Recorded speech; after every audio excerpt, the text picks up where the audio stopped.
இன்றைக்கி நாம் மகா சிவராத்திரி விரதம் பற்றி பார்க்கலாம். இந்த வருஷம் மகா சிவராத்திரி பார்த்திங்கன்னா பிப்ரவரி மாதம் 13ஆம் தேதி செவ்வாய்க்கிழமை வருது. இந்த மகா சிவராத்திரி அன்னைக்கு பார்த்திங்கன்னா பகல் ஃபுல்லாக விரதம் இருந்து நைட்டு கண் விழித்து 4 கால பூஜையிலையும் கலந்துக்கிறது ரொம்ப விசேஷமானது. பக்கத்தில் உள்ள சிவன் கோயிலுக்கு போய் நீங்கள் 4 கால பூஜையிலையும் கலந்துக்கலாம். அப்படி இல்லைன்னா வீட்லேயே சிவபெருமானை நினச்சி நைட்டு ஃபுல்லாக கண் விழித்து இந்த 4 கால பூஜையும் பண்ணலாம். நைட்டு ஃபுல்லாக கண் முழிக்க முடியாதவங்க இந்த லிங்கோத்பவர் காலம்னு சொல்லுவாங்க. இரவு 12 மணிலேருந்து 1 மணி வரைக்கும் அந்த டைமில் சிவபெருமானுக்கு பூஜை பண்ணி வழிபடலாம். இன்றைக்கி நாம் மகா சிவராத்திரி அன்னைக்கு பண்ணக்கூடிய ஒரு நைவேத்தியம் தான் எப்படி பண்ணுறதுன்னு பார்க்க போகிறோம். துவரையும் மொச்சையும் சேர்த்து ஒரு சுண்டல் பண்ண போகிறோம். இனிப்பு பச்சரிசின்னு சொல்லுவாங்க. பச்சரிசியை ஊற வச்சு எள்ளு பாசிப்பருப்பெல்லாம் சேர்த்து பண்ணுறது. இந்த நைவேத்தியம் எப்படி பண்ணுறதுன்னு இன்றைக்கி பார்க்கலாம்.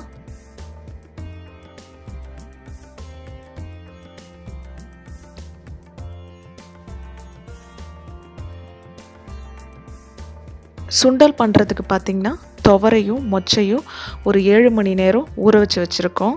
தாளிக்கிறதுக்கு கடுகு, உளுத்தம்பருப்பு, வெங்காயம், காஞ்ச மிளகாய், தேங்காய் துருவல் கொஞ்சமாக எடுத்துக்கோங்க. தேவையான அளவு உப்பு, தேவையான அளவு எண்ணெய், கருவேப்பிலை கொஞ்சமாக. அடுத்தது இனிப்பு பச்சரிசி செய்கிறதுக்கு என்னெல்லாம் தேவைன்னு பார்த்துடலாம். 1 கப் பச்சரிசியை 1 மணி நேரம் ஊற வச்சுருக்கிறோம். பாசிப்பருப்பை ஒரு 1/4 கப் அளவுக்கு வறுத்து வச்சுருக்கிறோம். ஒரு 1/4 கப் எள், 1/4 கப் துருவின தேங்காய், ஒரு 1/2 கப் அளவுக்கு துருவின வெல்லம், 1 கப் பச்சரிசி 1 மணி நேரம் ஊற வச்சுருக்கிறோம்.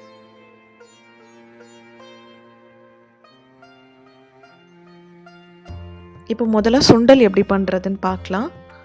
ஒரு குக்கரில் நம்ம ஏற்கனவே ஊற வச்ச மொச்சை துவரையெல்லாம் சேர்த்து தண்ணி சேர்த்து ஒரு 5 விசில் விட்டு நல்லா வேக வச்சு எடுத்துக்கோங்க. இப்போ பாருங்கள், மொச்சையும் துவரையும் நல்லா வெந்துருச்சு. இப்போ தேவையான அளவு உப்பு சேர்த்துக்கோங்க.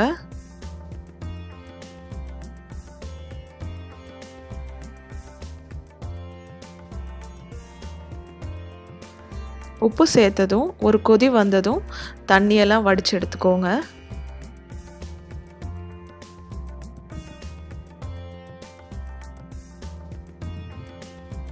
இப்போ ஒரு கொதி வந்துருச்சு.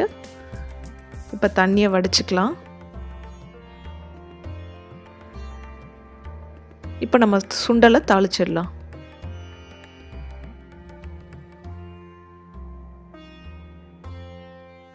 தாளிக்கிறதுக்கு 1 ஸ்பூன் எண்ணெய் விட்டுக்கோங்க.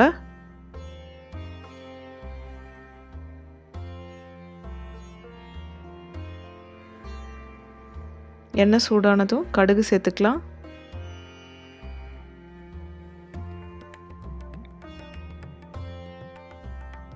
ஒரு 1/2 ஸ்பூன் அளவுக்கு உளுத்தம்பருப்பு சேர்த்துக்கோங்க.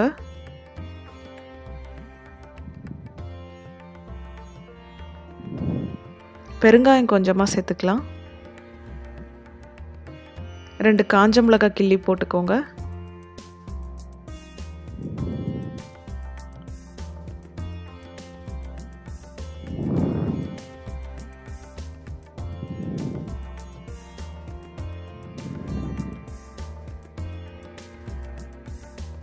பொடியாக நறுக்கின வெங்காயத்தை சேர்த்துக்கலாம். வெங்காயத்தை நல்லா செவக்க வறுத்துக்கோங்க.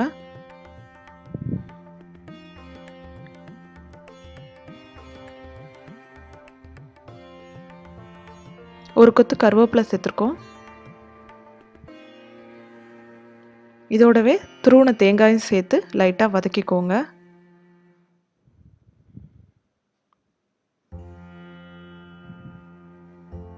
இப்போ நம்ம வேக வச்ச சுண்டலை இதோட சேர்த்து நல்லா மிக்ஸ் பண்ணிக்கலாம்.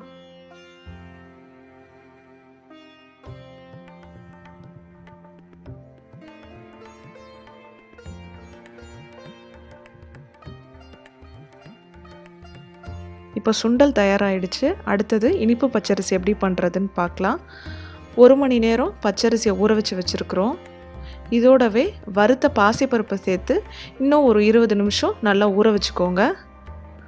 பாசிப்பருப்பை வெறுவானலியில் வறுத்துருக்கோம். வறுத்து தான் ஊற வைக்கணும். இதை மிக்ஸ் பண்ணி விட்டுட்டு ஒரு 20 நிமிஷம் ஊற வச்சுக்கோங்க.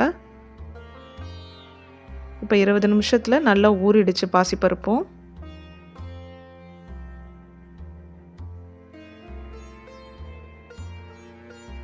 இதோடவே நம்ம வறுத்த எள்ளையும் சேர்த்துடலாம். எள்ளையும் நல்லா வெறுவானலியில் வறுத்து வச்சுருக்குறோம், அதை தான் மிக்ஸ் பண்ணியிருக்கிறோம்.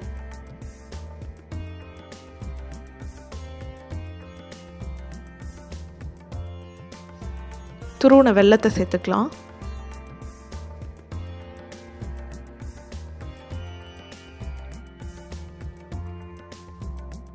இதோடவே தேங்காய் துருவலையும் சேர்த்துடலாம்.